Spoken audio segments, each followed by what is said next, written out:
দেশের রাজনীতির ময়দানে কি কালো মেঘের ঘন ঘটা? নির্বাচনের আগে গণভোট হলে কোনোভাবেই মানবে না বিএনপি। দলটি বলছে একমত হওয়া বিষয়ে অগোচরে পরিবর্তন করে জাতির সাথে প্রতারণা করেছে ঐক্যমত্য কমিশন। এদিকে আজ রাত 12টা অথবা শুক্রবারের মধ্যে প্রধান উপদেষ্টাকে জুলাই সনদ বাস্তবায়নে আদেশ জারির দাবি জানিয়েছে জামায়াত ইসলামী। অন্যদিকে এনসিপির মুখ্য সমন্বয়ক নাসিরুদ্দিন পাটোয়ারি বলেছেন, হ্যাঁ ভোটের মধ্য দিয়ে বিএনপির জন্ম আর মৃত্যু হবে না ভোটে। জামায়াত প্রসঙ্গে তার বক্তব্য ছিল, দলটির মুখে এক কথা আর অন্তরে অন্য কিছু, তাই স্পষ্টই হয়েছে। তবে যে যাই বলুক, ফেব্রুয়ারির প্রথমার্ধেই নির্বাচন হবে এ বিষয়ে সরকার বদ্ধপরিকর।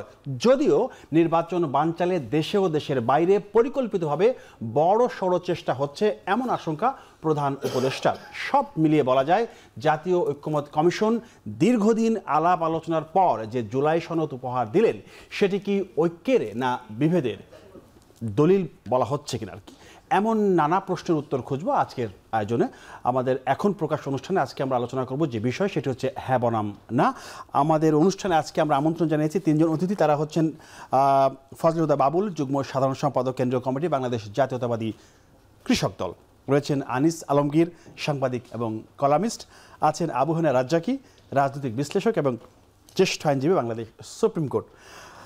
রাজ্জাকি ভাই, আপনাকে দিয়ে শুরু করতে চাই। আমাদের আজকের আলোচনার বিষয় হচ্ছে হ্যাঁ বনাম না। সেই জায়গাটা একটু বলতে চাচ্ছি যে, আপনার বিএনপি বলছে যে সংবিধান সংস্কারের বিষয়টি আলোচনার টেবিলে ছিল না, সে বিষয়টি আনা হয়েছে। অর্থাৎ যে বিষয়ে আলোচনা ছিল না সেটি এসেছে। সেই সঙ্গে আবারও ঐক্যমত না হলেও পরবর্তীতে অগোচরে কিছু বিষয়ও এসে গেছে। এসব বিষয় নিয়ে বিএনপি কথা তুলেছে। 48টি বিষয়ের কথা বলা হচ্ছে। একটু জানতে ইচ্ছা করে যে, ধরেন 48টি বিষয়ে ফজলে হুদার ভাই দল 18টার মধ্যে সে না, আর বাকি 30টার মধ্যে সে হ্যাঁ, তাহলে সে ভোট কিভাবে দেবে? সে যদি হ্যাঁতে দেয় তাহলে তো না ভোটগুলো তো হ্যাঁ হয়ে গেল।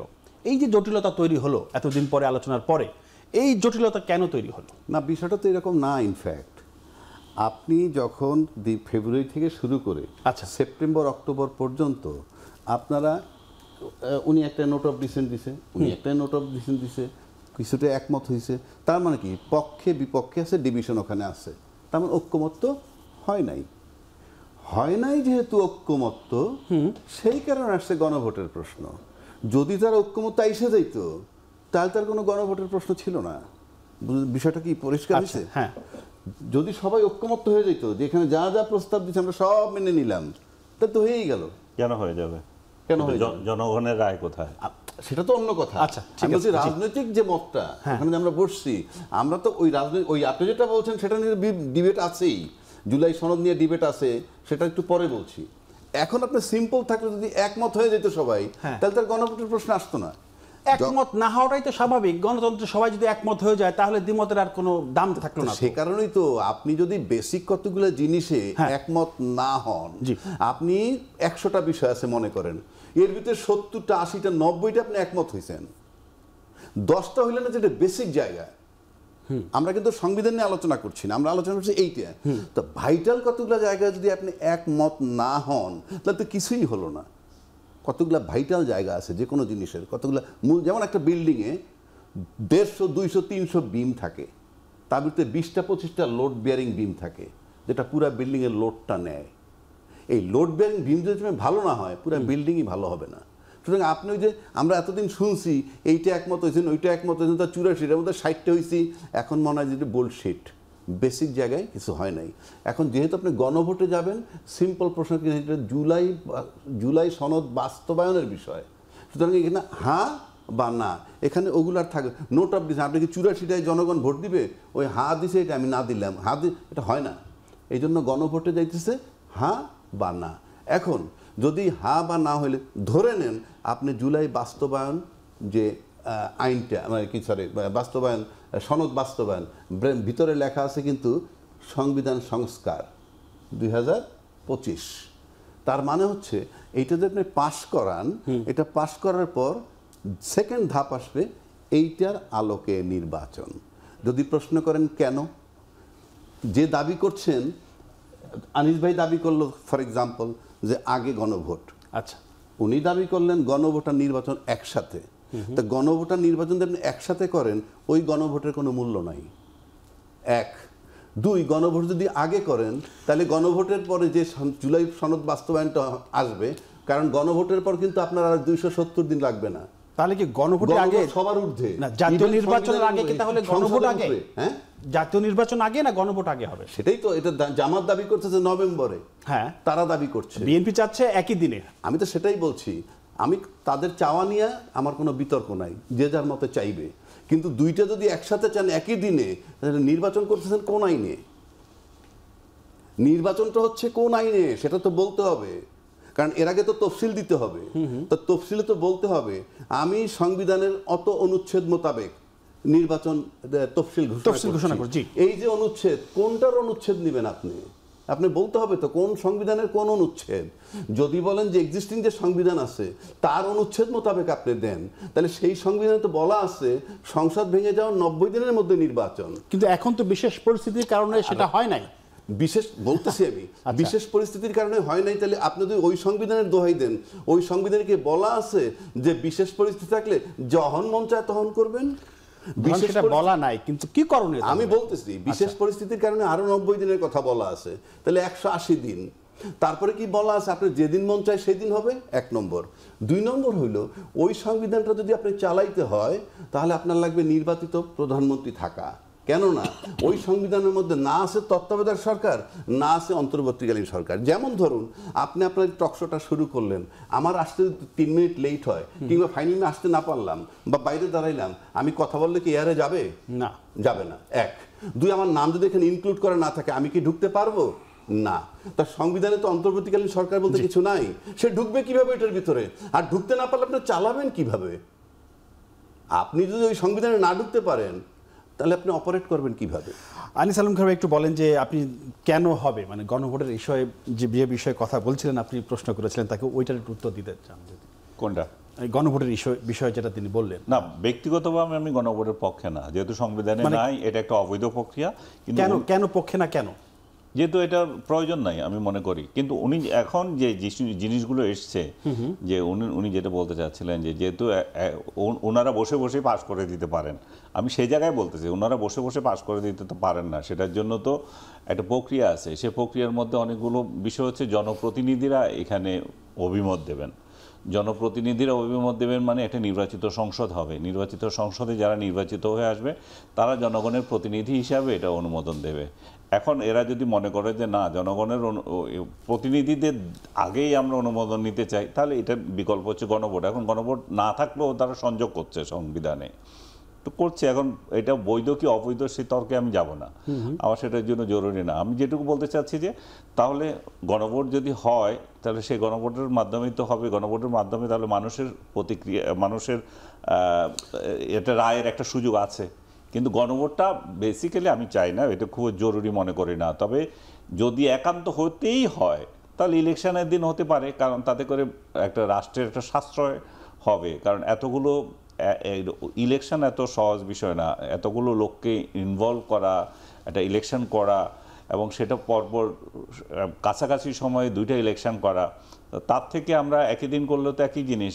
কারণ এটা তো এমন নয় যে এই গণভোটে এটা পাস না হলে আমরা ইলেকশন করতে পারবো না, এটা তো কোনো সত্য নাই, যে এর কোনো সত্য নাই।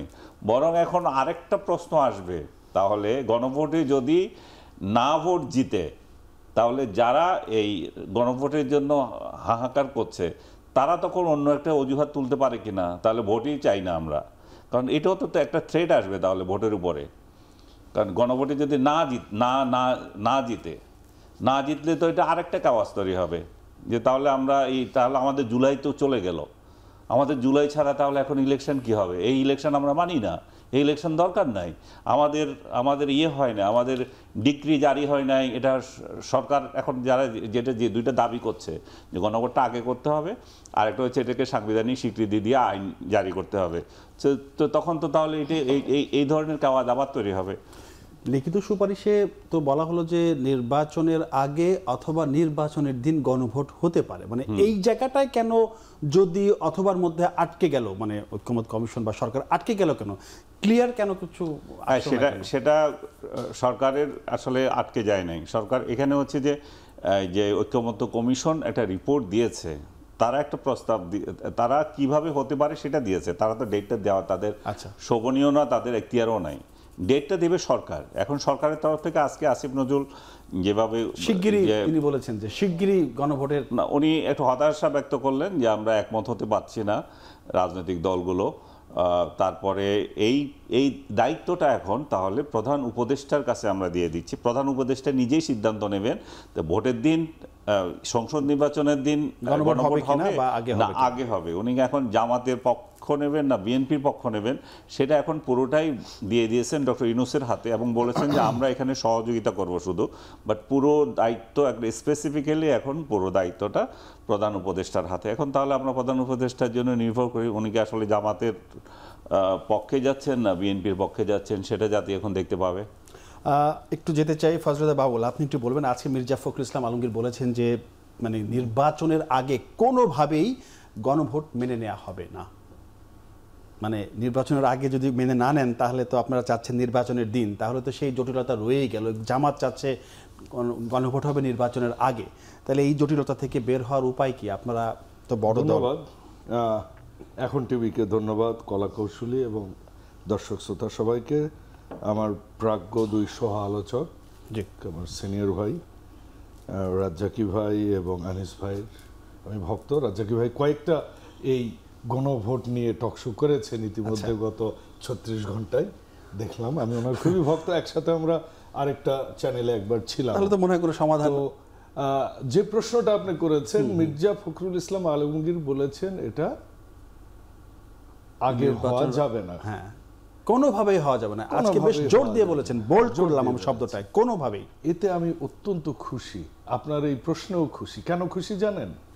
আমি রাজ্জাকি ভাইকে নকল করছি না, কিন্তু বিষয়টা ওই রকমই যে যখন জামাতের নায়েবে আমির বলেন যে এইটা না হইলে আর যদি কি বলে জাতীয় নির্বাচন না হয়, সেই সন্দেহ থেকে উনি আগে এটা চাচ্ছেন। আপনার প্রশ্নটা ওটা হওয়া উচিত ছিল, কিন্তু ওইটা হচ্ছে এক ধরনের রাষ্ট্রদ্রোহিতার মতো উনি কথা বলে ফেলেছেন। সেটা কিরকম? উনি কি করে জানেন যে এই ফেব্রুয়ারির নির্বাচন নিয়ে আশঙ্কা আছে? তাহলে উনি রাষ্ট্রের অনেক তথ্য ওনার কাছে আছে, এক। দুই, এর আগেও কিন্তু উনি ওনার কাছে কণ্ঠ রেকর্ড ছিল, কিন্তু উপদেষ্টাদের কণ্ঠ রেকর্ড আছে। এই যে গুপ্ত বাহিনী বাংলাদেশ জামায়াতে ইসলাম, ঠিক আছে, এদেরকে নিয়ে শিরোনাম না করে যখন একজন মজলুম জননেতা, শত শত মামলা খাওয়া জননেতা, 14 পর যারা গুপ্তভাবে থেকেছে, যখন বিএনপি এই আন্দোলনের নেতৃত্ব দিয়েছে, তাদের কোর্টকে যখন আপনারা কোর্ট করার চেষ্টা করেন তখন আমরা খুশি হই, আমরা ধরেই নিই হ্যাঁ আমরা অনেক বড় দল। সেকেন্ড পয়েন্ট সেটা হচ্ছে হ্যাঁ মির্জা ফখরুল যথার্থই বলেছেন। কেন বলেছেন? আমার দল হিসেবেই নয় ভাই, বাংলাদেশের মানুষ তো এখন খেতে পারে না। আমরা ঢাকা শহরে বসে গ্লসি জায়গায় অনেক কথা বলতে পারি, আমরা কফি খেতে পারি, সুন্দর কাপ আমার এখানে, কিন্তু গ্রামের একটা মানুষ কিভাবে আছে? বাংলাদেশের কত শতাংশ মানুষ ওই জায়গাটাই আছে। আরে ভাই, ইলিশ বাদ দেন, গরুর মাংস তো খেতে পারে না একটা প্রান্তিক কৃষক। আপনি জানেন যে ওই যে মানে কি অবস্থায় ইলিশ গরুর মাংসের সাথে সম্পর্কটা কোথায়? কেন এটা প্রয়োজন? ডাল ভাত খেতে পারছে না সেটা বলেন আপনি, ইলিশ আর গরুর গোশত নিয়ে আসছেন। আচ্ছা, এক্স্যাক্টলি। তো সেখানে আপনারা যখন এই সব কথা বলেন যে এই সরকার নির্বাচন করতে পারবে কিনা, তখন তারা এদেশের ভালো চায় না। এজন্যই মির্জা ফখরুল এদেশের স্বাধীনতা সার্বভৌমত্বে বিশ্বাস করে এবং আমার দলও করে, এবং আমার দল চাই এদেশের মানুষ ভালো থাক, এবং সেজন্যই নির্বাচন দরকার। এবং এখানে গণভোট নিয়ে এসে এই দেশে একটা যেটা আইনে নেই, গণভোট কখন হয়? যখন সংসদে কোনো বিষয়ে দ্বিমত আসে, সমাধান হয় না, তখন তো গণভোটটা হয়, কিন্তু সংসদ তো এখন নাই। কিংবা তারপরও সংসদ প্রয়োজন মনে করলে গণভোট দিতে পারে, কিন্তু সংসদই নাই। আপনার তো মানে আপনি কি করে কি করবেন? আপনার ল্যান্ড নাই, আপনি চাষ করবেন। একটি বিষয় অন্য একটা প্রশ্ন করি আমি, সেটা হচ্ছে এনসিপির মুখ্য সমন্বয়ক নাসিরউদ্দিন পাটোর একটা কথা বলেছেন যে বিএনপি বিয়েতে রাজি হয়েছে, কাবিনে সই করেছে, এখন না বলার কোনো অপশন নেই। এবং বিএনপির, আমি শুরুতে বললাম বিএনপির জন্ম হয়েছিল হ্যাঁ বটে, আর বিএনপি মৃত্যু হবে না ভোটে।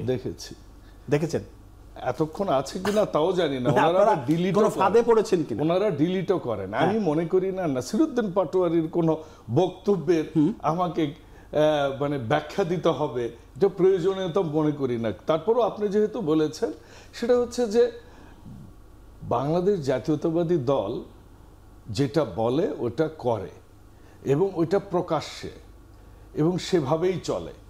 এর আগে বহুবার বলা হয়েছে বিএনপি শেষ, বিএনপি নাই, বিএনপি আর মাথা চারা দিয়ে উঠতে পারবে না, বিএনপি কবরে গেছে, বিএনপি এখন আরেক জায়গায়, বিএনপি এইটা সেইটা, বাট বিএনপি আছে। কারণ বিএনপির সবকিছু প্রকাশ্য, স্বাধীনতা ঘোষণা প্রকাশ্য, ম্যানিফেস্টো প্রকাশ্য, বিএনপি কি করতে চাই, বলতে চাই, কিভাবে চলতে চাই, কিভাবে রাষ্ট্র পরিচালনা করতে চাই, বিএনপির সবকিছু প্রকাশ্য।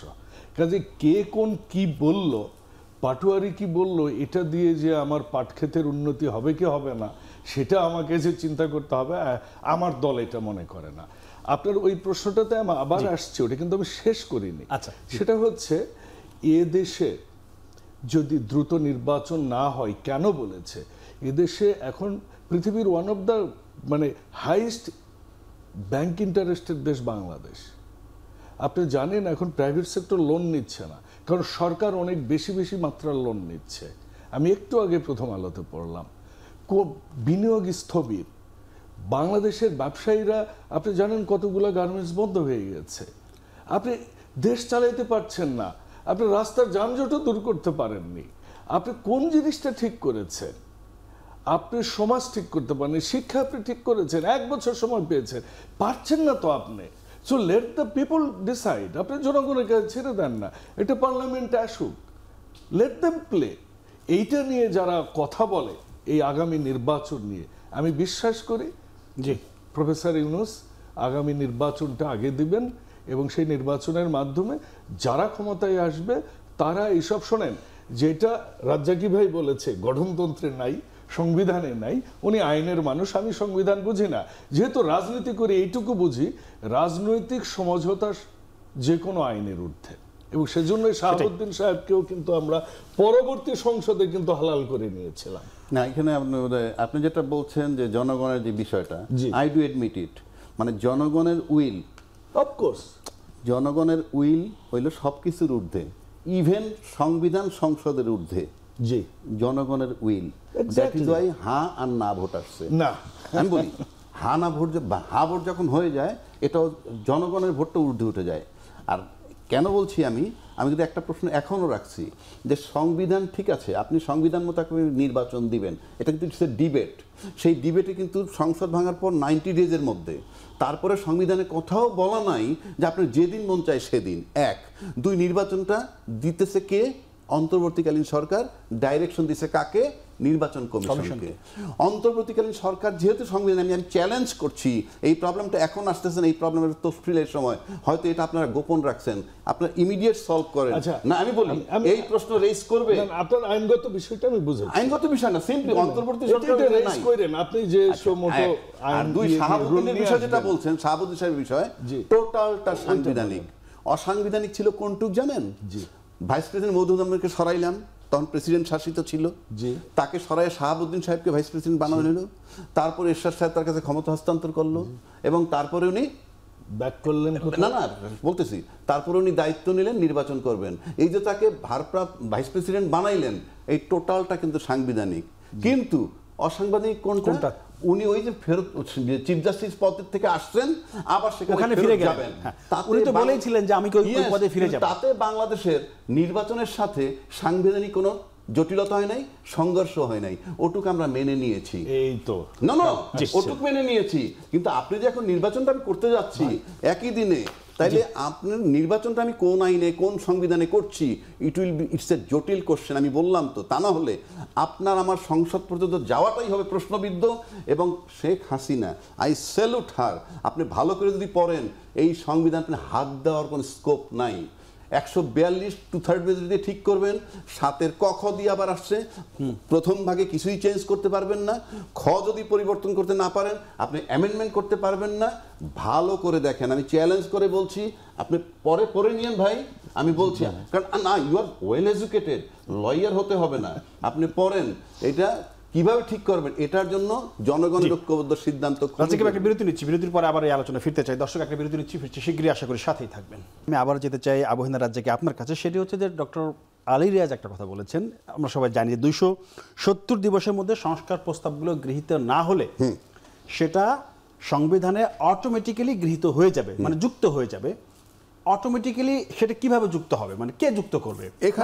এখানে আমার আপত্তি আছে। মানে অটো পাসের মতো মনে হচ্ছে আপনার কাছে? এটা আমার কনসেপ্ট যদি ধরেন আপনি, আচ্ছা, আমার কাছে মনে হয় না এর বক্তব্যটা সঠিক। এখানে দুইটা বিষয় আছে। একটা বিষয় তো গণভোট বললাম, আপনি গণভোট দিয়ে যদি অ্যাপ্রুভাল নিয়ে নেন তাহলে আর কিছু লাগে না, তখন 270 দিন আর লাগবে না। কিন্তু সাংবিধানিক আদেশ দিয়ে যদি এটা হয়, তারপরে যদি সংসদ হয়ে যায় 270 দিনের মধ্যে তারা কার্যকর করবে পর্যায়ক্রমে, না করলে অটোমেটিক হয়ে যাবে, অটোমেটিক্যালি সেটা সংবিধানে যুক্ত হয়ে যাবে, সংযোজিত হয়ে যাবে। এই তো বক্তব্য। এটা হবে না। কেন হবে না বলি, রাষ্ট্রপতির টেবিলে যখন, ওনারা তো সংসদ বলছেন সবাই, সংসদ যখন একটা বিল উত্থাপন করে পাশ করে যখন রাষ্ট্রপতির কাছে পাঠায় ফর অ্যাপ্রুভাল, তখন বলা থাকে 7 ডেজের মধ্যে বা 15 ডেজের মধ্যে উনি যদি স্বাক্ষর করে না পাঠান ফেরত, তাহলে অটোমেটিক ধরে নেওয়া হবে যে এটা অ্যাপ্রুভাল হয়ে গেছে। এই যে অ্যাপ্রুভাল হয়ে গেছে ধরে নিয়ে কার্যকর করবে কারা? একটা অ্যাক্টিভ বডি। তারা কারা? পার্লামেন্টের মেম্বার। আর এই পার্লামেন্টের মেম্বারের কাছে আপনি যখন এই জিনিসটা নিয়ে যাচ্ছেন, তারা যদি অ্যাপ্রুভাল না দেয় তাহলে অটোমেটিক সংবিধানের সংযোজন হবে। সেই সংবিধানের সংযোজন করবে কে? এটাই তো জানতে চাচ্ছি আপনার কাছে, কে করবে এটা? কেউ না তো। আপনি, আমি তো সংসদ সদস্য, আমরা সংসদ সদস্য, তাহলে অটোমেটিক্যালি হবে কিভাবে? তাহলে ওটা ঢুকবে কিভাবে? কাউকে না কাউকে তো সেটা ঢুকাইতে হবে। এটা কিভাবে? সিম্পল গোজামিল। ইট ইজ সিম্পল গোজামিল। কারণ বাইরে যদি আমরা লোক থাকতাম যে আমাদেরকে পাওয়ার দেওয়া হয়েছে যে ওটা যদি অন্যরা না করে, তোমরা এই বডিটা আসো, তোমরা ঢুকাই দিবা সংবিধানে, সংযোজন করে দিবে। বডি তো সংসদ সদস্যরা, তারা যদি এটার অ্যাপ্রুভাল না দেয় 270 দিন পর, আপনি সংবিধানের সংযোজন কিভাবে করবেন? তফসিল আকারে করেন বা এমনি নথিভুক্ত করেন, কিভাবে করবেন? এক্সিকিউটিভ বডি তো আমরা। সুতরাং এটা কিছুই না, ওনারা একটা দায় সারা করছে গোজামিল দিয়ে এটাকে শেষ করতে হবে, এই 270 দিনের বিষয়টা। জি, আনিস আলমগীরের কাছে জানতে চাই যে রাজ্জাকি ভাই যেটা বললো, আনিস ভাই, যে এটা সিম্পল গোজামিল, 270 কার্য দিবসের মধ্যে যদি গৃহীত না হয় অটোমেটিক্যালি সেটা হয়ে যাবে, তিনি বলছেন গোজামিল। আমার কথা সেটা না, কথা হচ্ছে যে এই যে দীর্ঘ আলোচনা সমালোচনা অনেক কিছু হলো, জাতীয় ঐকমত্য কমিশনে সবাই গেলেন, আলোচনা হলো, অনেক দিন আলোচনা হলো, সেই জায়গাটা একটা সনদ হলো, সেটা কি আসলে ঐক্যের সনদ হলো নাকি একটা বিভেদ তৈরি হলো? আবার এটা তো ঐক্যের জন্যই করা হয়েছিল। এখন বিভেদ যদি সৃষ্টি হয় তাহলে সেখানে কি করা আছে? আর যেই সংস্কারের কর্মসূচিগুলো তারা নিয়েছিল সেখানে তো 2-4টা বড় ধরনের ইস্যুস ছাড়া অনেকগুলো ইস্যুস তো বেটার ছিল। অনেকগুলো, এখানে যে সব 84টা সাজেশনের মধ্যে সবগুলো যে খারাপ তা না, এগুলো অনেকগুলো জরুরিও ছিল। এখন কথা হচ্ছে যে এই জরুরি বিষয় বলি আর অজরুরি বিষয়গুলো সবগুলো একই কথা বলছি। সবগুলো সিদ্ধান্ত নেওয়ার মালিক হচ্ছে যাদেরকে আমরা প্রতিনিধি হিসেবে পাঠাচ্ছি। আচ্ছা, এই প্রতিনিধি হিসাবে যে পাঠাচ্ছি এটাও বিতর্কিত। এখানে এরা কত % লোকের ভোটে যাচ্ছে সেটা যেমন একটা বিতর্কিত। সেই বিতর্ক বাদ দিয়েও আমি যদি বলি, তারপরেও আমরা তো তারা তো একটা সংসদ আছে, সেই সংসদের সদস্যরা এটা করবে। আর যদি তারা যদি এটা যদি অটো 9 মাসে হয়েই যায়, জি, তো অটো 9 মাসে হয়ে গেলে তাহলে আর গণভোটেরই কি দরকার ছিল? গণভোটের তো দরকার নেই এখানে। এটা তো আপনারা পাশ করে দিয়েছেন, সংসদে যাবে, সংসদেরও এটা নিচ্ছে না, অটো হয়ে যাচ্ছে। আর এর আগে আপনারা আদেশও তৈরি করে দিয়েছেন, এরও একটা আদেশও দিয়ে দিয়েছেন এটা কার্যকরের জন্য। তো এত কিছু করার পরও এটা তাহলে গণভোটের কি দরকার হয়ে গেছে? আমি তো চিন্তা করছি যে অন্যটা, যে এই সামান্য কতগুলো বিষয় নিয়ে যে এত জটিলতা এরা সৃষ্টি করেছে, যে তারা নিজেরা এখানে কোনো ভাই এটা অন্য কোনো দল নাই যারা এখানে যাতে বিরোধিতা করবে, বাংলাদেশে আওয়ামী লীগ কিংবা জাতীয় পার্টি, তারা টোটাল অনুপস্থিত। এবং এই 55টা দলের মধ্যে তার অর্ধেকও নাই এখানে, এবং এনসিপিও এখনও মনে হয় সাইন করেনি। তারপরে তারা এটার একটা স্টেক হোল্ডার হিসেবে আছে। তো তাহলে আপনি বুঝে দেখেন যে নিজেদের মধ্যে বিভেদ, আর অর্ধেক লোককে এরা নিচ্ছে না, অর্ধেক না তারও বেশি লোককে পাত্তাই দিচ্ছে না। এবং একটা ইলেকশন করতে যাচ্ছে, যে ইলেকশন নিয়ে নানা ধরনের বিতর্ক, যেটা সারা বিশ্বের মধ্যে বিতর্ক সৃষ্টি করবে এরপরে। কারণ অতীতে যে ইলেকশনগুলো হয়েছিল সেগুলো যেমন একতরফা হয়েছিল, এটাও আরেকটা একতরফা ইলেকশন হতে যাচ্ছে। শুধু একতরফা নয়, এখানে ডিসক্রিমিনেশন হচ্ছে, বৈষম্য তৈরি করা হচ্ছে। কি বৈষম্য? অতীতে যে নির্বাচনগুলো হয়েছে সেগুলো ছিল অংশগ্রহণমূলক কিনা সেই প্রশ্ন ছিল। আচ্ছা, এখন বিষয় হচ্ছে এটা ইনক্লুসিভ কিনা সেই প্রশ্ন। কারণ হচ্ছে যে এখানে আপনি শুধু অংশগ্রহণ, অতীতের নির্বাচন হচ্ছে যে আমার ইচ্ছা আমি অংশ নিচ্ছি না, আর এখন হচ্ছে তুমি অংশ নিতেই পারবা না, তোমাকে আমি অংশ নিতেই দিচ্ছি না। যেই অপরাধে তোমাকে আমি আবার অংশ নিতে দিচ্ছি না, সেই অপরাধে আবার অপরাধীরা, খুব বড় ধরনের অপরাধীরা আবার এই নির্বাচনে খুব ভালোভাবে আছে। আপনি বুঝতে পারছেন নিশ্চয়ই আমি কাদেরকে মিন করছি। সো বাংলাদেশ আওয়ামী লীগ যদি 24-এর গণহত্যা এবং আদার্স অভিযোগে এই নির্বাচনে অংশ নিতে না পারে, 71-এর গণহত্যা এবং নানা অভিযোগে জামাতে ইসলামী কিভাবে অংশ নিচ্ছে, এটা জাতির প্রশ্ন থাকবে, আগামী প্রজন্ম প্রশ্ন তুলবে। এখন প্রশ্ন তুলবে ইন্টারন্যাশনাল কমিউনিটি। আর যে নির্বাচনটা নিয়ে আপনি এই ফেব্রুয়ারিতে হবে কিনা, এই যে অনিশ্চয়তা এবং নিজেদের মধ্যে নিজেদের যে হচ্ছে, যে বিভেদ হচ্ছে, তার বড় স্টেক হোল্ডার আরেকজন বলতেছে যে আমাকে যদি ভোটে অংশ নিতে না দেয় তাহলে আমার ভোটাররা ভোটেই অংশ নেবে না। শুধু এটা হচ্ছে ভদ্রভাষা। যে আপনি নিশ্চয় দেখেছেন শেখ হাসিনা সেই ইন্টারভিউ বিভিন্ন মিডিয়াতে গিয়েছে, ইন্টারন্যাশনাল মিডিয়ায়। তো ওনারা বলছে যে আমাদের ভোটাররা যদি ভোট দিতে না পারে, আমরা এইটাই হচ্ছে একটা অবৈধ নির্বাচন এবং তারা যাতে ভোট না দেয়। আর তারা যদি এই ডিসিশন নেয় আমরা ভোট প্রতিরোধ করব, তখন কি ধরনের গ্যাঞ্জাম হতে পারে বুঝেন। তাহলে এই ভোট ফেব্রুয়ারি থেকে আমরা ভোট হচ্ছে বলে বিশ্বাস করতে পারি? কারণ যারা এখনই এই মুহূর্তে চলমান যে রাজনৈতিক দলগুলো আছে, তারাই ভোট হবে কিনা অনিশ্চয়তার মধ্যে ফেলে দিয়েছে। আর যারা বাইরে আছে তারা তো আরেকটা বড় ধরনের থ্রেট। তাহলে জনগণ আসলে ফেব্রুয়ারিতে একটা গণতন্ত্র উত্তরণের সুযোগ পাচ্ছে কিনা, নাকি ডক্টর ইউনূসের এই ব্যর্থ শাসনকে তাদের আবার বহে যেতে হবে, তাদেরকে এটার মধ্য দিয়ে যেতে হবে। উনি যে বলছিলেন, নানা উদাহরণ দিচ্ছিলেন যে গার্মেন্টস থেকে শুরু করে সব সেক্টরের কি অবস্থা, অর্থনৈতিক বিরূপ পরিস্থিতি, 250টার মতো গার্মেন্টস ফ্যাক্টরি বন্ধ হয়ে গেছে, মানুষের ক্রয় ক্ষমতা নাই, শিক্ষার দুরবস্থা, সর্বত্র মব, যে যাকে রাজত্ব চালাচ্ছে। এমন সরকার কিভাবে চলছে সেটাই তো মানুষ আশ্চর্য, কেমনি চলে। রিকশালা পর্যন্ত ডক্টর ইউনূসকে গালি দেয়। সো এমন একটা শাসনের মধ্য দিয়ে আমরা যাচ্ছি, আমরা তো একটা অন্ধকারের পতিত হচ্ছি। এখন ডক্টর ইউনূস এবং তার প্রশাসন যদি এটা ওই না নিয়ে, ওই কর্তৃত্ব নিয়ে যদি ইলেকশনটা করতে না পারে, তাহলে জাতির জন্য কী যে মহাদুর্যোগ অপেক্ষা করছে সেটা তো আমরা চোখের সামনে দেখতে পাচ্ছি। এখানে আরও যে সবচেয়ে বড় যে বিষয়টা হচ্ছে সেটা হচ্ছে আইন শৃঙ্খলা রক্ষা করা। শুধু ইলেকশন একটা আপনি দিলেই তো হবে না।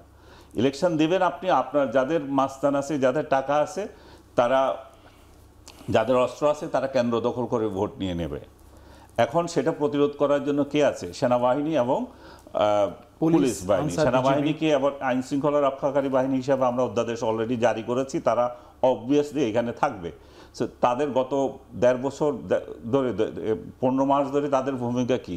তারা কি বড় ধরনের কোনো অ্যাকশানে, এক গোপালগঞ্জ আর 2-1টা ইনসিডেন্ট ছাড়া তারা কি ওই ধরনের আইন শৃঙ্খলা রক্ষার ক্ষেত্রে সক্রিয় ভূমিকা এখানে পালন করেছে?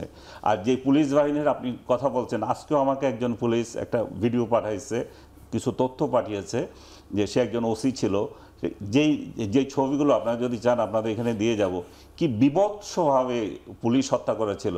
সেই পুলিশগুলোকে, এই পুলিশগুলোর হত্যাকে আমরা ইনডেমনিটি দিয়ে রেখেছি। তো এরকম একটা ইনডেমনিটি দিয়ে আপনি এই বাহিনীকে দিয়ে আবার ইলেকশন করাবেন? তাদের ভাই, তাদের সহকর্মী, তাদের বিচার আপনি রুদ্ধ করে রেখেছেন।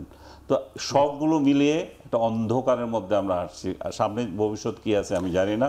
রাজনৈতিক নেতা একজন আছেন, ওনারা কিছু আলোকপাত করলে যদি বেটার। বাবুল ভাই, আপনি বলবেন কিনা সবকিছু মিলে কি আমরা অন্ধকারের মধ্যে যাচ্ছি কিনা? আশার আলো আসলে কোথায়?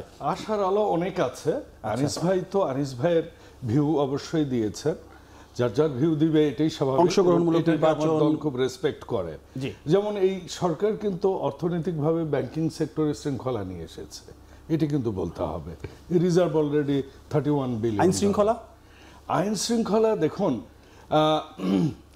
যখন আপনি ৭১-এর পরের যে আইন শৃঙ্খলার কথা বলেন, তখন কিন্তু আওয়ামীপন্থীরা বলে যুদ্ধ অস্ত্র সবার কাছে অস্ত্র ছিল। তো ওই লজিক যদি আমি দিই যে ২৪-এর পর আইন শৃঙ্খলাটা এরকম হওয়াটা খুব স্বাভাবিক না হলেও স্বাভাবিক। সেটা কতদিন থাকতে পারে? ১ বছরের বেশি হয়ে গেল। জি, আনিস ভাই যেটা বললেন যে পুলিশ হত্যা, আনিস ভাইকে আমি কিন্তু কোনোদিনও শুনিনি, আমি ওনাকে ফলো করি। ফার্স্ট যেদিন ওনার আমি টকশো দেখেছি, তারপর বিং এ মুক্তিযোদ্ধার সন্তান, আমি ওনার ফার্স্ট টাইমে ওনার লিঙ্কডিনে অ্যাড হয়েছে। Thank you for accepting me. এবং আমার ফ্যামিলির অনেকে আপনাকে খুব অ্যাপ্রিসিয়েট করে। বাট আনিস ভাই যখন পুলিশ হত্যার কথা বললেন, আনিস ভাই তো তখন জানেন না যে ফজলে হুদা কচুরিপানার মধ্যে কিভাবে লুকিয়েছিল ৭১-এর মতো অবস্থায়। আনিস ভাই তো জানে না যে একটা, সেটা কি ৫ আগস্টের আগে না পরে? আগের কথা বলছি। তারা কোন পুলিশ যারা এগুলা করেছে, অনেক কাহিনী, এটা বলতে গেলে তো মানে আরব বড়জনীর দেশ হয়ে যাবে। আশার আলো যদি দেখেন, আনিস ভাই তো অন্ধকারে, এটা আরেকটা দিকও আছে মুদ্রার, আমি সে কথাটাই বলছি। না, আমি একটা সেকেন্ড বলি তাহলে আমরা যে, না আপনি শেষ করবেনই। এই যে হত্যার যে বিষয়টা, আমি তো পুলিশ কি অ্যাট্রোসিটি নিয়েছে সেগুলোকে ছাপাই দিচ্ছি না। আমি যেটা দিচ্ছি যে আপনি অপরাধ করেছেন, আমি অপরাধ করেছি, আমার দুজনেরই বিচার হতে হবে। সব হত্যারই বিচার হতে হবে, সব হত্যারই বিচার হতে হবে। একজনের বিচারকে আপনি কেন রুদ্ধ করে রাখবেন? তার কি কোনো সন্তান নাই, তার মা নাই, তার বাবা নাই, সে তার সন্তানের হত্যার বিচার চাইতে পারে না? সে তো ডিউটি পালন করছিল। এখন ডিউটি সে কতটা এক্সাজারেশন করেছে না করেছে সেটা বিচার করেন। এক্স্যাক্টলি। আমি বলিনি যে আপনি এটা ভুল বলেছেন, আমি বলেছি মুদ্রার আরেকটা পিঠও আছে, ওইটাও আপনার বলা উচিত, সেটা আমি বলছি। সেটা তো আমরা জুলাইকে সমর্থন করার মধ্য দিয়েই বলছি। Great, thank you. বাবুল ভাই, বিচার কিন্তু চলছে, মুদ্রার এপিসের যে অন্যায় সেই বিচার চলছে। আমার মতামতটা ছিল, আনিস ভাই কিন্তু কখনো আমরা যে হারে নিগৃহীত হয়েছি এটা কোনোদিনও বলেনি, আমি সেটা বলছি। না, বিএনপি 16 বছর নিগৃহীত হয়েছে, এটা তো এটা আসুন। উনি আরেকটা কথা বললেন যে এই যে একটা সময় অংশগ্রহণ আমরা করিনি, কিন্তু আমাদের পরিস্থিতিটা তো এমনই করেছিল 18-তে যে আমরা দেখেছি আমাদের অনেক সিনিয়র নেতাদেরকেও দাঁড়াতে শুধু দেয়নি, শারীরিকভাবে শুধু নির্যাতন করা হয়নি, তাদেরকে অর্ধমৃত করা হয়েছে। এখন যদি বলা হয় যে ওইটা অংশগ্রহণ আমরা করিনি বলে ওনারা অপবাদ দিতে চান, সেটা অন্য বিষয়। কিন্তু বাস্তব কথা হচ্ছে, গণতন্ত্রের কথা যদি আমরা বলি, স্বাধীনতার কথা যদি আমরা বলি, সার্বভৌমত্বের কথা যদি আমরা বলি, এবং আমরা যদি সাধারণ মানুষের কথা বলি, সে কথাটা যেভাবে আসবে এখন সেইটার প্রসেসে আমাদের যেতে হবে, সেখানে সবার একমত হতে হবে। যেটা আনিস ভাই এবং বলেছেন যে কাউকে করতে দেয়া হবে না, আনিস ভাই এই জায়গাটায় জুলাই সনদেই আসছে। আচ্ছা, একমত হন নাই, একমত হবে না, এই জন্যই তো একটা কমিশন করা হয়েছে। এবং তাদের মধ্যে প্রফেসর ইউনুস কিন্তু আগে বলেছিলেন যে এর মধ্যে যেগুলো একমত হবে আমরা সেগুলো কাজ করে চলে যাব, যেগুলো হবে না সেগুলো আমরা জনগণের উপর ছেড়ে দেব পরবর্তীতে। So let them do that. যেটা প্রধান উপদেষ্টা বলেছেন ওটাই করুক। আর একমত হলে তো আর এদেশ তো আবারও বাকশাল হয়ে যাবে, কিংবা ভিয়েতনামের সরকার হবে। আমি তো শুরুতে বললাম যে ডেমোক্রেসি সৌন্দর্য যেটা না, যে আপনি সব বিষয়ে একমত হবেন। আমরা কি করেছি 84টার মধ্যে 9টা, এখন উনি বলেছেন এগুলো হচ্ছে বিম বিল্ডিং এর। হ্যাঁ ঠিক আছে, আমি বলছি যে বিম ছাড়া আমি বিল্ডিং করব। সো আমি যদি বিল্ডিং, জনগণ যদি আমার এই কথাটাতে ট্রাস্ট করে আমাকে ভোট দেবে, let them give it to their manifesto, let them go to people, let the people selected their representative and let the parliament function. এখন কথা হচ্ছে পার্লামেন্ট ওনাদের পার্লামেন্ট ফাংশনটা করবে কিভাবে? পার্লামেন্ট তো অনেক দেখেছি হয় না, সেইটা ওইটা সেইটা আমরা অনেক দেখেছি। অনেকে 53 বছরকে দায়ী করে, অনেকে মুক্তিযুদ্ধকে স্বীকার করে না। এখন তো অনেকে খুশি হবে এদেশে যদি এই 24টাকে তারা একটা অল্টারনেটিভ গঠনতন্ত্র বানাইতে পারে বা সংবিধান বানাইতে পারে। একসময় তারা 71-এর ওই 30 লক্ষ মা বোনের ইজ্জত, এগুলা সব শহীদ, আমার চাচাও মুক্তিযুদ্ধের শহীদ, তো এগুলো সব ভুলে যাব আমরা, ভুলে যে জিন্দাবাদ হবে, গুপ্ত বাহিনীকে আমাদের দেশকে স্বীকার করে না, যেটা আনিস ভাই বলেছেন, তাদের ব্যাপারে কিন্তু আমরা আমাদের কেউই সোচ্চার হই না। কিন্তু আমরা যদি তারা এই যে এখন বলতেছে যে আওয়ামী লীগকে কার্যক্রম এক্সিকিউটিভ পাওয়ারে নিষিদ্ধ করেছে, জাতীয় পার্টি তখন করেনি কেন? এখন আবার জাতীয় পার্টি আসছে কেন? তা এখন জাতীয় পার্টি আসবে 2 মাস পর, আবার আসবে কে? জাসদ ইনু। 3 মাস পরে তো আপনারা কি দেশটা কি করতে চাচ্ছেন? আমি তো মনে করি জামাত এবং আওয়ামী লীগ তার একাত্ম এবং তারা এদেশের স্বাধীনতা সার্বভৌমত্বে বিশ্বাস করে না। জামাত এবং আওয়ামী লীগ। আচ্ছা, এখন বলবেন কেন? যে বঙ্গবন্ধু এতদিন জেল খেটেছে, যে বঙ্গবন্ধু ভোট ও ভাতের অধিকারের জন্য এত কিছু করেছে, তার দল। হ্যাঁ, কারণ এই বঙ্গবন্ধুই তো সংবাদপত্রের স্বাধীনতা বন্ধ করেছিল, তাই না? এই বঙ্গবন্ধুই তো ভোটের অধিকার হরণ করেছিল, এই বঙ্গবন্ধুই তো 73-এ ভোটের বাক্স চুরি করেছিল। কাজে আমাদের আসতে হবে কোথায়? জনগণের কাছে, এবং সেটার উপায় হচ্ছে নির্বাচন। এইটা নিয়ে এদেশে কোনো কথা হবে না। প্রয়োজনে এজন্যই আমাদের মহাসচিব স্যার বলেছেন যে আগামীর ফেব্রুয়ারি নির্বাচন নিয়ে কোনো টাল বাহানা চলবে না। জি, বিরতির পরে এসে বাকি আলোচনা করতে হয়। দর্শক, একটা বিরতি নিচ্ছি, ফিরছি শিগগিরই, আশা করি সাথেই থাকবেন। আমি একটু যেতে চাই আনিস আলমগীর আপনার কাছে। সেটি হচ্ছে ডক্টর মোহাম্মদ ইউনূস স্পষ্ট করে বলেছেন যে নির্বাচন বানচালে দেশে এবং দেশের বাইরে পরিকল্পিতভাবে বড় সড়ো চেষ্টা হচ্ছে।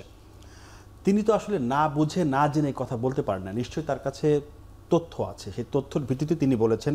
আপনি বললে এক কথা, কিন্তু যখন প্রধান উপদেষ্টা এমন কথা বলেন তখন তো প্রশ্ন আসেই যে তাহলে এই ষড়যন্ত্র রুখবে কে? এই ষড়যন্ত্র অবশ্যই সরকার রুখবে, যাদেরকে আমরা দায়িত্ব দিয়েছি। আবার বড় সড়ো কথা বলেছেন, আমি দেখেছি ওনার ওই স্টেটমেন্টটা, বড় ধরনের দুর্যোগ আসতেছে, আসতেছে, হঠাৎ আক্রমণ হবে, হঠাৎ মানে উনি বলছেন যে এই পর্যন্ত যতটা আমরা ফেস করিনি তার থেকে বড় একটা কিছু ফেস করব। এবং ওনাদের এই ডালে আবডালে যেগুলো উনি বলতে চান সেটা হচ্ছে সবসময় এই আওয়ামী লীগ এবং সবসময় ভারত, এগুলো হচ্ছে যে আড়ালে আড়ালে ওনাদের কথা। তো এগুলো সরাসরি বললে বেটার, তাহলে আমরাও এনিমিগুলো দেখতে পারতাম। তাহলে জামাতে ইসলামের যে ইচ্ছে আছে যে মুক্তিযুদ্ধ হবে ভারতের বিরুদ্ধে, তাহলে সেগুলো বাস্তবায়ন হতে পারতো, বা আর ওনারা আহ্বানে আরও কেউ ভারতকে প্রতিরোধ করার জন্য যেতে পারতো। কিন্তু কথা হচ্ছে ডক্টর ইউনূস সেটা ক্লিয়ার করেন না আসলে এটা কারা। কিন্তু অতীতের যেই ধারাবাহিকতা সেটাতে আমরা বুঝতে পারি যে এটা ভারতকে মিন করে, এটা আওয়ামী লীগকে মিন করে। আর আওয়ামী লীগকে মিন করার তো কারণ আছেই, কারণ আওয়ামী লীগ এর বিগত সরকার ছিল আওয়ামী লীগ, এবং আওয়ামী লীগ এখন দেশের মধ্যে নির্যাতিত, তাদের নেতাকর্মীরা পালিয়ে আছে, এবং তাদের বড় বড় নেতা যারা আছে তারা দেশের বাইরে, ছোট নেতা আছে যারা তারা কার্যক্রমেও নেই, এবং আপনি যদি মিছিল মিটিং বা অন্য কোনো কার্যক্রম করতে যাচ্ছেন তাদেরকে গ্রেপ্তার করা হচ্ছে। তার মানে কি তাদের কার্যক্রমটা অলমোস্ট নাই। তো যখন আপনি কারো কার্যক্রম নিষিদ্ধ করেন, সে প্রতিরোধ তো সেই জায়গা থেকে আসতেই পারে, এবং সেই জায়গা প্রতিরোধ তাহলে আপনি কীভাবে সামাল দেবেন সেটা আপনাকেই চিন্তা করতে হবে। আমরা সহযোগিতা করব। আপনারা যদি পাই যে আপনি নির্যাতন করছেন না, আপনি ন্যায্য আছেন, এবং আওয়ামী লীগ আপনার প্রতি যেটা করছে সেটা অন্যায় এবং দেশকে অস্থিতিশীল করার জন্য কিছু করছে, তাহলে অবশ্যই জনগণ আপনাকে সহযোগিতা করব। কিন্তু আপনি যদি বিভেদের রাজনীতি টিকিয়ে রাখতে চান, সেই 5 আগস্ট থেকে আজ পর্যন্ত আপনি যা কিছু করছেন দেশকে খণ্ড খণ্ড করা ছাড়া, এক দলের সাথে আরেক দলের লাগিয়ে দেওয়া ছাড়া তো কোনো কিছু নাই। আজকে আমরা বিএনপি জামাত কোনো দিন একটা আরেকটার বিরুদ্ধে লেগে যাবে এটা আমরা চিন্তা করতে পারছি? আমরা তো করি না। এরা তো ভাই ভাই ছিল, এবং বিএনপি নেতারাই বলতো এরা একই মায়ের সন্তান বলে এরকম এক একটা ছিল। তো তাদের মধ্যে ঝগড়া হচ্ছে। এখন সবচেয়ে বড় যে ঝামেলাটা হয়ে গেছে সেটা হচ্ছে যে এই দেশে যা কিছু ঘটে আওয়ামী লীগ দায়ী এবং ভারত দায়ী, এবং আপনি যদি কিছু একটা করেন, আপনি নিজেও এটা যদি কিছু একটা করেন সেটা হচ্ছে আপনি ভারতীয় দালাল হয়ে যাবেন। এখন ভারতীয় দালাল বলবে যে আওয়ামী লীগ তো নাই, তাদের যে একটা শত্রু ছিল এই ছায়া শত্রুটা নাই। এই শত্রুটা না থাকাতে তারা এখন ভীষণ সংকটে পড়ে গেছে। সংকটে পড়াতে জামাতে ইসলাম বিএনপির লোকদেরকে বলে ভারতের দালাল এবং রয়ের এজেন্ট এইভাবে বলতেছে, এবং প্রতীত স্বৈরাচারকে আনতে চায়।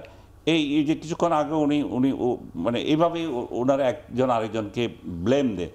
তো আমার মনে হচ্ছে আওয়ামী লীগের অনুপস্থিত থেকেও আওয়ামী লীগ অপরিহার্য হয়ে গেছে। আওয়ামী লীগের গুণগান বা আওয়ামী লীগকে প্রাসঙ্গিক করে তোলার জন্য এই দলগুলোই যথেষ্ট।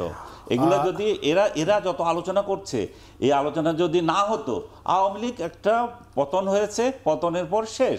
কোনো স্বৈরাচারী সরকার পতন হওয়ার পর তার জনগণ চায় না যে তারা ফেরত আসুক, কারণ জনগণ একটা আতঙ্কে থাকে। এই স্বৈরাচারী সরকারকে আমরা পতন ঘটিয়েছি, তারা যদি আসে আমাদের কি ক্ষতি করবে? কিন্তু আমাদের যে কার্যক্রম আমাদের 15 মাসে যা হয়েছে সেটা দিয়ে বারবার স্মরণ করে দিচ্ছে যে এই স্বৈরাচারী তো ভালো ছিল। আবেদন রাজ্জাকে ভাই, আপনি বিরতির আগে বাবুল ভাই যেটা বলেছিলেন তার উত্তর দিতে চেয়েছিলেন, সেটা দিতে পারেন। আর একটা বিষয় সেটা হচ্ছে যে আনিস আলমগীর ভাই যেটা বললেন যে আওয়ামী লীগের বড় নেতারা তো নেই, তারা তো পালিয়ে গেছে, তাদের সাংগঠনিক কার্যক্রম নিষিদ্ধ সাময়িকভাবে, ছোটরা যারা আছে তারাও লুকিয়ে আছে, তাহলে আওয়ামী লীগের সাংগঠনিক কার্যক্রম তো এখন নেই বললেই চলে, তাহলে এখন তারা কি থ্রেট, মানে এই যে অজানা শত্রু বা এরকম?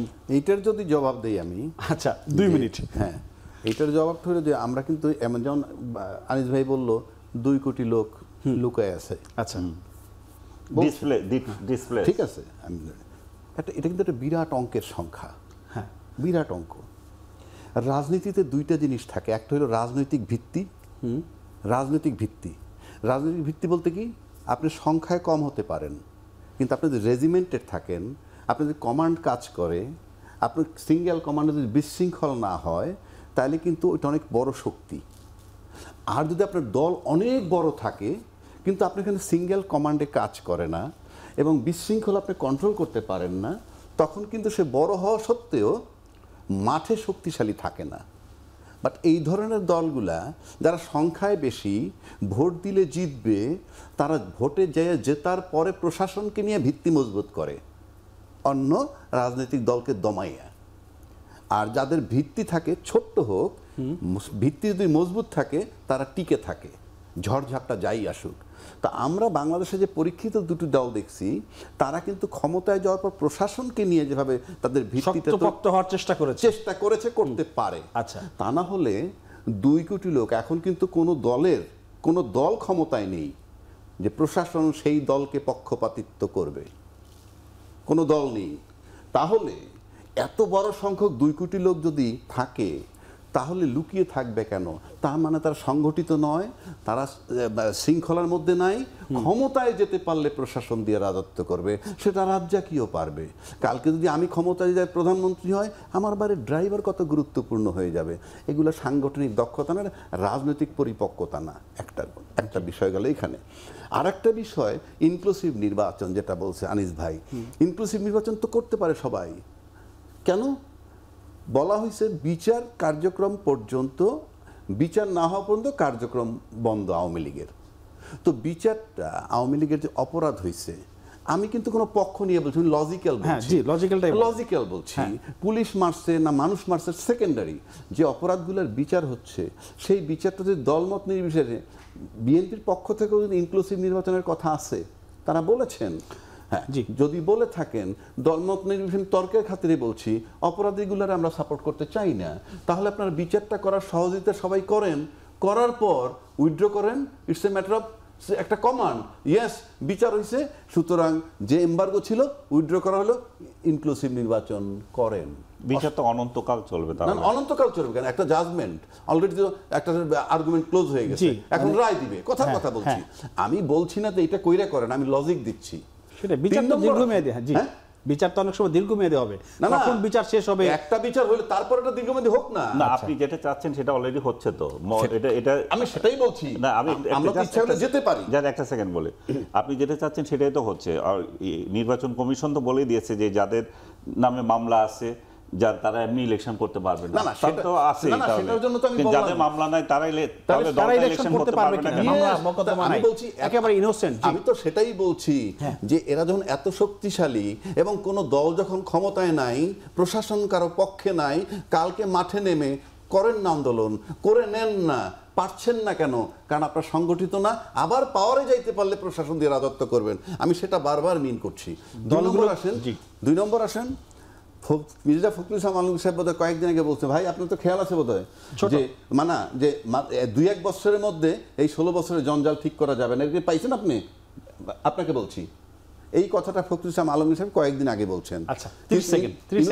ইউনূস সাহেব ক্ষমতা নেওয়ার পর তখন কিন্তু বলেননি যে মিনিমাম 2 বছর দরকার। এখন বলছেন কেন?